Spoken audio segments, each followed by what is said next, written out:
So what's the key to running when you don't want to? Truth is, there's many tools that I guess I use, many methods which I try and use. Sometimes they work, sometimes they don't.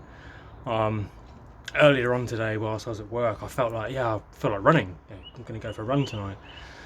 And naturally, what tends to happen is by the time you get home and you kind of settle a bit, it's like, all of a sudden it feels like a real chore. And honestly, today was more of a brute force method, and to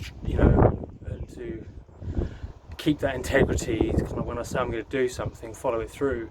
Now I envisioned like my usual 10-mile route, knowing that I'm probably still a bit tired in my legs and whatnot, but nonetheless I thought go out, and I did, and I got to about 2.5 miles, and quite frankly I was kind of knowing that this is probably not a good idea. Realistically, it's not going to do me many favors, so I thought, well, okay, well let's put it to just over a 5-mile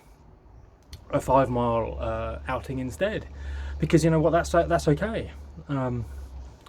It's a momentum builder. You've kept to your word. You've done what you said you would do.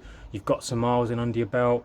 It's not perfect, but you know what? Actually, the last kind of mile and a half was actually really enjoyable. Now it was mostly downhill, which always helps. But it just felt good, and I've finished this run feeling good. Had I done the 10 miles, I would be. I know well. I'm not even sure I would have really been running the last quarter of it. Really would have been like some painful semi walk run home probably. So the trick is really to just stick to your word, do what you can. You can always turn around, simple as that.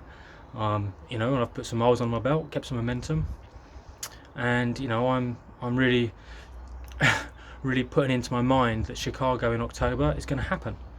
That'll be my 4th marathon. I haven't yet picked a target goal, but I will, because I like a stretch target. So I'm looking forward to it. So I'm pleased. So there you go. Hope that's helped. And like, subscribe, and all that stuff.